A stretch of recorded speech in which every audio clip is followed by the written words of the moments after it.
ఓం శ్రీ సాయిరామ్.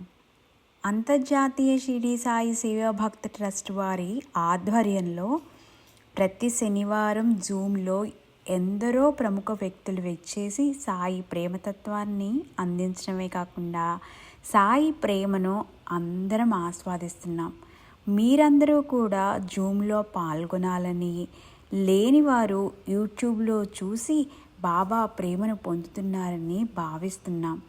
అంతేకాకుండా ఐఎస్ఎస్బిఎస్టి వారి ఎన్నో కార్యక్రమాలని మనము యూట్యూబ్ ద్వారాగా మనం చూడవచ్చు. మరింత సాయి ప్రేమని, సాయి సమర్థతని తెలుసుకోవాలంటే అందరూ ఐఎస్ఎస్బిఎస్టి ఛానల్ని సబ్స్క్రైబ్, లైక్ చేయండి. మీరే కాకుండా మీ బంధుమిత్రులందరినీ కూడా సాయి ప్రేమను పొందేటందుకు షేర్ చేయండి. ఓం సాయిరామ్.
మీరుంటే ఉండండి, నేనైతే ఉండనని చెప్పేసి ఇంకో ఆయన్ని తీసుకొని వాళ్ళిద్దరూ వెళ్ళిపోతారట. వీళ్ళిద్దరు భోజనం చేసి బాబా దగ్గరికి వెళ్ళి సెలవు తీసుకొని నమస్కారం చేస్తే, ఏంటి మీ స్నేహితులు వెళ్ళిపోయారా? అట్లా సహనంలో వదిలేసిపోయేవాళ్ళు, స్నేహం చేసిన సహనంలో వదిలేసిపోయేవాళ్ళు ఎప్పుడు నమ్మకూడదు, వాళ్ళ దగ్గరికి చేరనేయకూడదు. మీరు వెళ్ళిపోండి, ఇంకా మీకు అన్నీ మంచి అవుతుందని ఇది ఒక సూక్తి మనం జ్ఞాపకం పెట్టుకోవాలి. స్నేహితుడు అన్నవాడు చివరి క్షణం దాకా మన మనతో పాటే ఉండాలి, కష్టమైనా నష్టమైనా కానీ. కానీ సరే వీళ్ళిద్దరు బయలుదేరితే వాళ్ళు ఉసూరుమంటూ ఎదురొస్తారు ఆ స్టేషన్లో. పొద్దు నుంచి వాళ్ళకి తిండి తిప్పలు లేవు, ఉపవాసం, ఎక్కడ మంచినీళ్ళు కూడా దొరికే అవకాశం లేదు. రైలు 3 గంటలు లేటుట. అయ్యో పొరపాటు చేసాం, ఆ మహానుభావుణ్ణి ఎగర్తించి చెప్పిన మాట వినకుండా వచ్చాము అని. అదేమిటి మీరు ఇంకా వెళ్ళలేదంటే అందరు కలిసి అప్పుడు మెల్లగా చేరుకుంటారు వాళ్ళ ఆ, వెళ్ళాల్సిన చోటుకి. సద్గురు ఆజ్ఞని ఎలా తీసుకోవాలి ఏమిటన్నది కూడా దీని ద్వారా మనకు అర్థం అవుతుంది. ఆయన ఊరికి చెప్పారంటే తనకు ఒక అర్థం పరమార్థం ఉంటుంది కదా, తెలియదు. స్టేషన్కి రైలు లేటుగా వస్తుందని బాబాకు తెలుసు, సర్వజ్ఞులు. నీకు నమ్మకం ఉంటే బాబా మాట వినేవాడివి కదా. లేదు, విన్నా. మరొక భక్తుడి గురించి తీసుకుంటే ఇందులోదే అప్పా కులకర్ణి. మీ అందరికీ ఇది కూడా వినే ఉంటారు. చాలా భక్తితో ఉండేవాడు, బాబా మీద చాలా భక్తితో ఉండి ఆయనకి శుశ్రూష చేస్తూ సాయితోనే గడిపేవాడు ఆయన. ఒకసారికి ఆయన మీద ఏవో అసత్య ప్రచారాలు జరుగుతాయి, లేనిపోని నిందలు వచ్చి పడతాయి అన్నమాట. అప్పుడు ఏమవుతుంది, ఈయన మీద కేసు పెట్టారు కదా, విచారణకి వెళ్ళాలి. భయపడిపోతాడు అప్పాకులకన్ని. నేను ఏ పాపం ఎరగను, నా మీద అసత్యంగా చేశారు, ఎంత అప్రదిష్ట ఇప్పుడు నన్ను, ఈ కేసు విచారణ ఏదైనా వస్తే అని. అప్పుడు వచ్చి బాబా కాళ్ళ మీద పడతారా. ఎవరికి ఏ కష్టం వచ్చినా ఏ ఇబ్బంది వచ్చినా శరణు కోరేది ఆయనే కదా. అప్పుడు నేను బాబా నన్ను, నాకు మీద వచ్చి నిందలు వస్తే మిమ్మల్ని నిందించినట్టే కదా, ఇటువంటి అసత్య ప్రచారం జరిగింది, నాకు ఏదన్నా అయితే నా గతి ఏంటి, నలుగురిలో నేను ఏమైపోవాలి అని ఆ, బాబా బాధపడితే, బా దాసవాడు బాధ, అప్పాకుల పరిని బాధపడితే బాబా అంటారు, నీకేం భయం లేదు, వెళ్ళిరా, ఏమవదు, నువ్వు ధైర్యంగా వెళ్ళి విచారణకి వెళ్ళు, ఆ అధికారి ముందు ధైర్యంగా నిలబడు, ఎవరైతే దశావతారాలు ఎత్తాడో, ఎవరైతే సాక్షాత్ అల్లాయేనో, ఎవరైతే మ్, సగుణ రూపంలో, జ్ఞానదేవుడి రూపంలో మూఢజనుల అజ్ఞానాన్ని తొలగించడానికి భూమి మీదకి వచ్చాడో ఆ భగవంతుణ్ణి మనస్ఫూర్తిగా ప్రార్థించి వెళ్ళామంటే నీకు అన్నీ మంచి జరుగుతుంది పొమ్మనమంటారనమాట. మెల్లగా భయపడుతూ అప్పా కులకర్ణి వెళ్తే అప్పాని చూడంగానే ఆయన నువ్వు ఈ నేరం చేయలేదని నాకు అనిపిస్తుంది, నువ్వు నిరపరాధి అనుకుంటాను అని అతని మీద కేసంతా కొట్టేసి ఇంటికి పంపిస్తారనమాట. ఇట్లా ఉంటుంది సద్గురు కృపని నమ్ముకుంటే ఎవరికి కూడా ఎటువంటి ఇబ్బంది ఎక్కడా రాదు అని. అలాగే మరొక భక్తుడి గురించి కూడా మనం తెలుసుకుంటే నారాయణ కృష్ణ పేణస. నారాయణ కృష్ణ పేణస అనే భార్య ఆయన భార్య చాలా సాత్వికురాలన్నమాట. పరమా ఆ, సద్గుణ సౌశల్యవతి. ఆమెకి బాబాని గురించి వింటుంది, బాబాని కలవాలని తహతహలాడుతుంది, భర్తను అడుగుతుంది. ఒకసారి బాబాని దర్శనం చేసుకుందామండి, చాలా గొప్పగా చెప్పుకుంటున్నారు అని అంటే కొట్టిపారేస్తాడు పేష. అక్కడ అంతటి మహానుభావులు ఎవరు అక్కడ లేరు, ఆయన ఒక పిచ్చి ముస్లిం ఫకీరు, నువ్వేం వెళ్ళనవసరం లేదు, చూడనక్కర్లేదు, భార్యని తిరస్కరిస్తాడనమాట. ఏం చేస్తారు స్త్రీలు, భర్త మీద ఆధారపడ్డ వాళ్ళు ఆ, ఎలా కలవాలా అని ఈవిడ బాధపడుతూ ఉంటుందన్నమాట.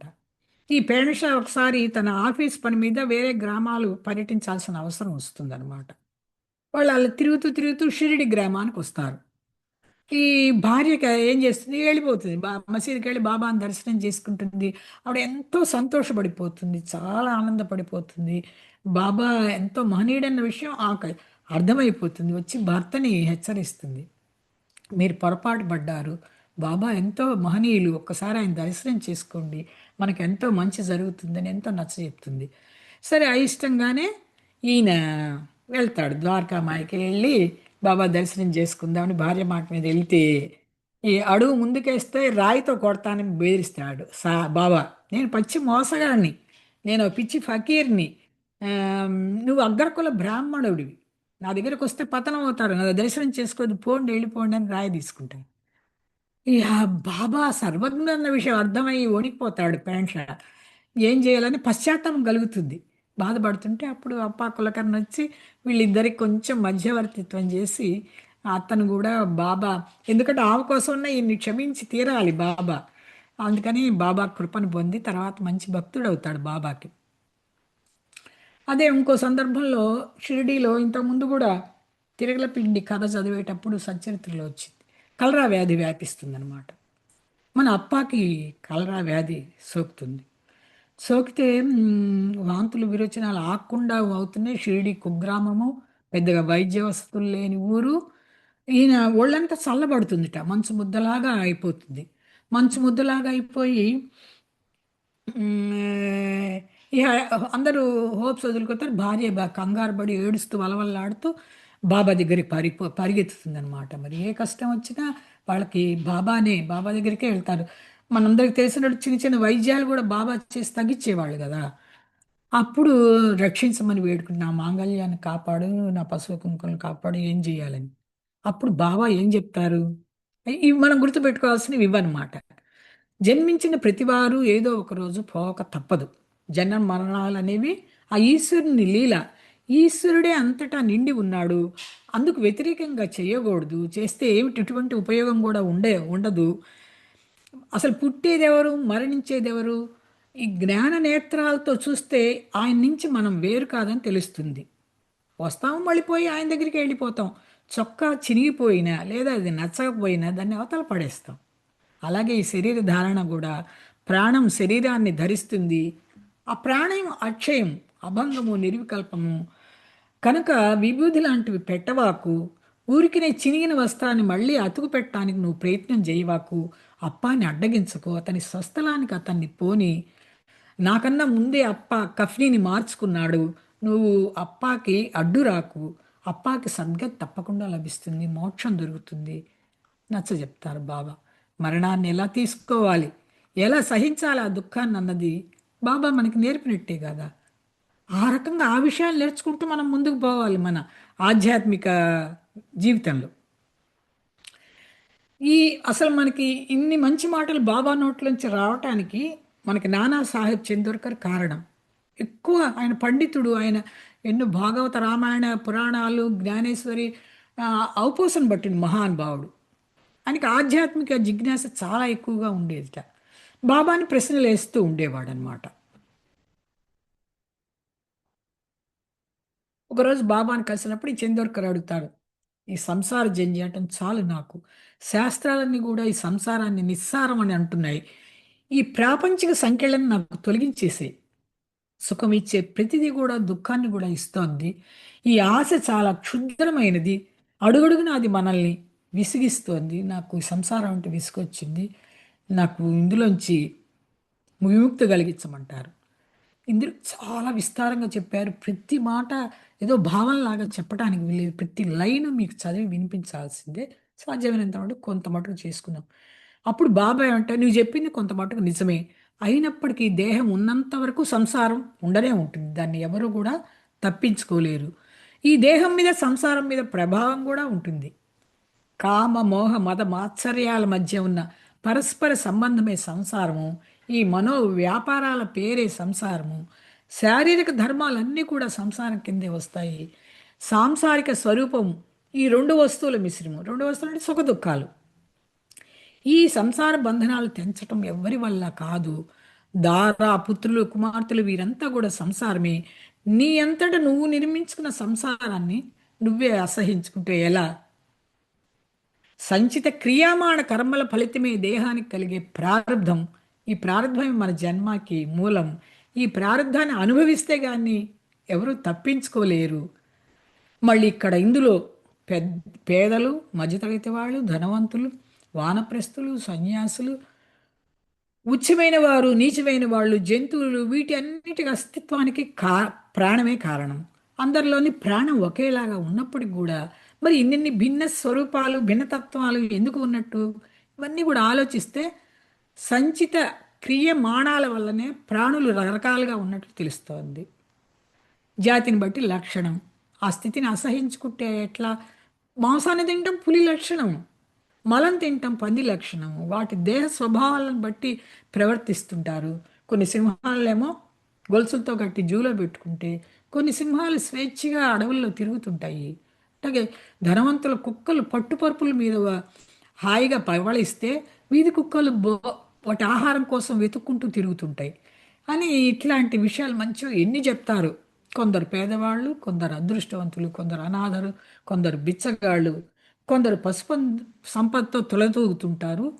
ఈ భిన్నత్వం వాటి ప్రారంధానుసారం జరుగుతుందని చెప్తారు. అయితే మరి సుఖ దుఃఖాలు ఎందుకు కలుగుతున్నాయి నాకు చెప్పమంటాడు నాన్న. సుఖ దుఃఖాలు అనేవి కూడా ఒక భ్రాంతి అనే తెర. ప్రపంచంలో ఉన్న సుఖాలన్నీ నిజం కావు, కానీ నిజం అనుకుంటారు మనుషులు. మధురమైన పిండి వంటలు తిన్నా, చింతకాయ పచ్చడి అన్నం తిన్నా దాని పర్పస్ ఏంటి? ఆకలి తీర్చటమే. మనం కల్పించుకున్నవి ఇవన్నీ కూడా. ఇది సుఖం, ఇది దుఃఖం అని మనం కల్పించుకున్న భావనలు అనమాట. ఇది దుఃఖం అనుకోవటం వల్ల మనుషులకు విఘాతం కలుగుతుంది. మన భావాల నుంచి అనుసరించి ఎగిసిపడే ఈ సుఖ దుఃఖ తరంగాలన్నీ మీద మిథ్యామోహం పెట్టుకోకూడదు. మొదటగా మనం షడ్రిపులు అంటే అరిషడ్ వర్గాలు జయించాలి. ఆ షడ్రిపుల శక్తిని నశింపజేసినప్పుడు మనకి బాధలు చాలా మటుకు తొలగిపోతాయి. అప్పుడు ఈ మిథ్యా సుఖ దుఃఖాల వల్ల మనకి అంత బాధ ఉండదు. నిజమైన సుఖ దుఃఖాలంటే ఏమిటో చెప్తాను వినండి. ముక్తి అనేది నిజమైన సుఖం. జనన మరణ పరిభ్రమణే దుఃఖం. ఇక మిగిలినవన్నీ భ్రాంతులే. ముక్తి ముక్తి కోసం ప్రయత్నించడమే నిజమైన సుఖం. ఈ మళ్ళీ మళ్ళీ పుట్టేట్టు ప్రారంధం తప్పు చేసామంటే కర్మ వెంటబడుతుంది. ఆ ప్రారంధానుసారం పుట్టుతాం పోతాం. ఇదే మళ్ళీ మన దుఃఖానికి కారణం. ఈ సంసారంలో నువ్వు ఎలా వ్యవహరించాలో చెప్తానని ప్రతి చిన్న విషయం మీరు ఇది చేయండి, ఇది చేయవాకండి, ఇలా ఉండండి, అలా ఉండండి అన్నీ చెప్తారు బాబా. దేహ ప్రారంధానుసారం ఉండాలి. వినయం మంచిదైనప్పటికీ అన్ని చోట్ల మంచిది కాదు. దుష్ట దుర్జనులను గుర్తించాలి. ధనికుడు వినమ్రంగా ఉంటే ఎదుటివారు అలుసుగా తీసుకుంటారు కనుక దుష్టుల పట్ల కఠినంగా కూడా ఉండాలి. సత్పురుషులను గౌరవించాలి. ఉన్నంతలో దాన ధర్మాలు చేయాలి. రుణం తీసుకొని అనవసర ఆడంబరానికి ఖర్చులు పెట్టుకోకండి. లోభత్వం పెట్టుకోవద్దు. ఉదార బుద్ధిని కలిగి ఉండండి. అతి ఔదార్యం మళ్ళీ పనికిరాదు. నిత్యాన్నదానానికి ఎవరు యోగ్యులో వారిని ఎన్నుకొని వాళ్ళకి పెట్టండి. న్యాయ ఆసనాల్లో కూర్చొని లంచాలు తీసుకోకండి. మీ అధికారాన్ని దుర్వినియోగం చేసుకోవద్దు. మీ బాధ్యతలను సక్రమంగా నిర్వర్తించండి. అహంకారాన్ని ప్రదర్శించి ఆడంబరమైన దుస్తుల్ని వేసుకోకూడదు. ఉం? నిష్కారణంగా ఎవరిని అవమానించవద్దు. మొండి వాళ్ళని చెడ్డ వాళ్ళని గుర్తించండి. మన వాళ్ళంటూ ఎవరి మీద మోహాన్ని పెట్టుకోకూడదు. అప్పుడే మీకు అక్షయ సుఖం లభిస్తుంది. అక్కడికి నేను క్లుప్తంగా చెప్తాను, మొత్తం చెప్తాం. అన్ని ప్రతి అక్షరం కూడా మనం దాచి జేబులో వేసుకొని దాచుకోవాల్సిన విషయాలు ఇవన్నీ. మన బిడ్డలకు ఉత్తమ శిక్షణతో పెంచాలి, కర్తవ్యం చేయాలి, కర్తృత్వం ఈశ్వరుడికి ఇవ్వాలి, ఫలం కూడా ఆయనకే సమర్పించాలి, దేహానికి పనిచేయటంలో సమర్థత ఉండాలి, నిస్సత్తువుగా ఉండకండి, మరణం వచ్చినప్పుడు వ్యర్థంగా శోకించొద్దు, జ్ఞానికి శోకం రాదు, మూర్ఖులే శోకిస్తారు. ఇలా బాబా చెప్పిన ప్రతి మాట అక్షర లక్షలు. దాన్ని మనం సదా మననం చేసుకుంటాం. మన శరీరంలో వాటిని ఇంకిపోయేటట్టు చేయాలి. మనకు ఒక సందర్భం ఏర్పడంగానే వెంటనే మనకు అది గుర్తు రావాలి, మన జీవితంలో పెట్టుకోవాలి అని చెప్తూ, తర్వాత అధ్యాయంలో కూడా నానా చందోర్కరు ఇటువంటి అవన్నీ నిగూఢమైన విషయాలు అడుగుతాడు. ఇక్కడ ఏమని అడుగుతున్నాడు? ప్రారంధం గురించి, కర్మ గురించి చెప్తున్నారు బాబా. సజ్జనుల సాంగత్యం చెయ్యండి, దుష్టులు దుర్జనులు భక్తి లేని వారి నీడను కూడా మీ మీద పడనివ్వకండి, తినరానివి తినకూడదు, వితండవాదం చేయకండి, ఎవరికి ఎన్నటికీ దొంగ వాగ్దానాలు చేయకూడదు, ఇంద్రియాలను అదుపులో పెట్టుకోండి, కామాన్ని అదుపులో ఉంచుకోవాలి, దానికి లొంగిపోకూడదు, హరినామంపై ప్రీతి, అవినీతి విషయంలో క్రోధం, మనసులో మోక్షం మీద ఆశ, పరమార్థం పట్ల మోహం పెట్టుకోవాలి. ఈ మోహాలు మనకు కావాల్సింది, కామక్రోధాదులు కాదు. హరినామంపై ప్రీతి, అవినీతి విషయంలో క్రోధం, మనసులో మోక్షం మీద ఆశ, పరమార్థం పట్ల మోహం పెట్టుకోవాలి. భక్తి భావంతో పరమేశ్వరుని మన సొంతం చేసుకోవాలి. ఇంకా దేనికి లొంగడు కదా ఆయన. ఒక భక్తే మార్గం. సత్పురుషుల కథలు వినాలి, చిత్తాన్ని శుద్ధంగా ఉంచుకోవాలి, జననీ జనకులను గౌరవించాలి, భార్యతో ప్రేమగా వ్యవహరించాలి, భార్యాలోలురు కావద్దు, కొడుకు కోడళ్ళ కలహాలు పెట్టరాదు, వారి ఏకాంతానికి భంగం కలిగించరాదు. అసలు చెప్పని మాట ఏమన్నా ఉందమ్మా ఇందులో? ఉం? అన్నీ మనకు ఉపయోగపడే. పిల్లలను హేళన చేయకుండా మైత్రిభావంతో ఉండాలి, పనివారికి అలసివ్వరాదు, కూతురిని అమ్మకూడదు, ఆస్తి లేదా డబ్బు చూసి అనర్హుడికి ఇచ్చి పెళ్లి చేయకూడదు. ఇలా ఒకటి కాదు బాబా, ఇవన్నీ మనకి ఇందులోనే దొరుకుతాయి, ఇంకెక్కడ లేవు మనకి. ఖచ్చితంగా మనం చదివి తీరాలి, ఇంకా చాలా ఉన్నాయి. అట్లాగే మనకి భర్తను సేవించడం భార్య ధర్మం, పతికి స్త్రీయే ఐశ్వర్యం, మృత్యు గురించి చెప్తూ సత్సంగంపై ప్రీతితో జగత్తుని నిస్సారంగా భావిస్తూ ప్రపంచాన్ని తిరస్కరించేవాడే ముముక్షువు. అండర్లైన్. సత్సంగంపై ప్రీతితో జగత్తుని నిస్సారంగా భావిస్తూ ప్రపంచాన్ని తిరస్కరించేవాడే ముముక్షువు. దేహ ప్రారంధంతో ఏ స్థితి ప్రాప్తించిందో దానికి తృప్తి పడేవాడే ముముక్షువు. ఎవరికి పాపాచరణ అంటే భయమో, ఎవరు ఎన్నడూ అసత్యమాడరో అతను ఆధ్యాత్మ విద్యను సాధించడానికి ప్రతిరోజు ప్రయత్నిస్తాడు అర్హుడు. ఎవరు ఏకాంతంలో ఈశ్వర ధ్యానం చేస్తారో వారు సాధకులు. నిందాస్తుతులు మానవమానాలు ఎవరికి సమానమో, జనులు జనార్దనుడు ఎవరికి సమానమో వాళ్ళు సిద్ధులు. ఇట్లా ఒకటి కాదు రెండు కాదు, రకరకాలు ఇక చాలా విస్తారంగా చెప్పారు బాబా. ఇంకా కూడా ఉన్నాయి, చాలా ఉన్నాయి అన్నమాట. తర్వాత అధ్యాయం కల్పవృక్షం అని చెప్తున్నారు బాబా. ఇక్కడ బాబాని దాసుగను ఇక్కడ మళ్ళీ దానా చందోర్కరే మాయ గురించి అడుగుతాడు. అన్నీ ఆయన నిగూఢమైన వేదాంత విషయాలనే అడిగి మంచి మంచి సమాధానాలను బాబా దగ్గర నుంచి రాబట్టాడు, మనందరం తెలుసుకోవటానికి అవకాశం కలిగించాడు. బ్రహ్మ మాయ అంటే ఏంటి, మాయ గురించి అడుగుతారు. బ్రహ్మ మాయల్ని మనం విడదీయలేం. సూర్యుడు ప్రకాశము రెండు కలిసి సూర్యుడిగా ఎలా ఉంటాయో మాయా పరబ్రహ్మ స్వరూపం కూడా అలాగే ఉంటుంది. సూర్యునితో కలిసి ఈ వెలుతురికి ఆకారం వస్తుంది. మాయ కూడా విడదీయలేము. అయినా కూడా మాయకు అంతం అనేది ఉంది. నువ్వు ఇట్లా సద్గంధ పారాయణ సత్సంగము సాధనతో మాయని తొలగించుకోవచ్చు, చైతన్యానికి అంతం ఉండదు. ఇంతకంటే గొప్పగా ఎవరు చెప్తారు? మాయా బ్రహ్మ, మాయకు అంతం ఉంది కానీ బ్రహ్మకు లేదు. మాయ అనేది ప్రకృతి, చైతన్యం పురుషుడు. ఈ రెండింటి నుంచి జగత్తు ఉత్పన్నమైంది. మాయ యొక్క గుణం ఏది ఉందో దాన్ని కప్పేయటం. మాయ లక్షణం ఏంటి? అసలైన జ్ఞానాన్ని తెలియనీయకుండా కప్పి ఉంచుతుంది. అదే లేని దాన్ని ఉన్నట్టు కనిపిస్తుంది, భ్రాంతి కలిగిస్తుంది. సో మాయకు అంతం ఉంది కానీ మన సాధనతో మాయను తొలగించుకోవచ్చు, కానీ చైతన్యం అనంతంగా మనలో వెలుగుతూనే ఉంటుంది. ఇట్లా రకరకాల సత్యాలన్నీ కూడా బాబా చెప్పారు. ఒక్కసారి అన్నీ చెప్పుకున్నా కూడా మనకి పోవు లోపలికి. మెల్లమెల్లగా మెల్లమెల్లగా ఒకసారి మననం చేసుకుంటూ ఉండాలి. శ్రద్ధ సబూరి ప్రజలకు శ్రద్ధ సబూరి ప్రజలను బద్ధతతో బ్రతుక సాయి పాటించమనెన్. బుద్ధిగరొంటిని సాయికి బుద్ధిగరొంటిని సాయికి పద్ధతి దక్షిణ గనీయ పరమము దొరుకున్. మనకు పరమము దొరుకున్. శ్రద్ధ సబూరి ఇవ్వమన్నారు బావా.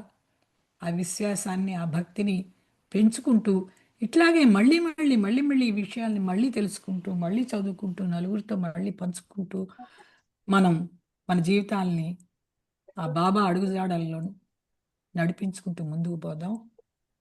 నాకు టైం ఎంత తెలియదు కానీ ఇంతటి చక్కటి అవకాశం ఇచ్చేది. నేను కూడా బాబా మళ్ళీ మర్చిపోయాను అని మళ్ళీ తిరగదోడుకొని నాకు నేను ఇవన్నీ తెలుసుకుంటున్నట్టుగా అనిపిస్తోంది.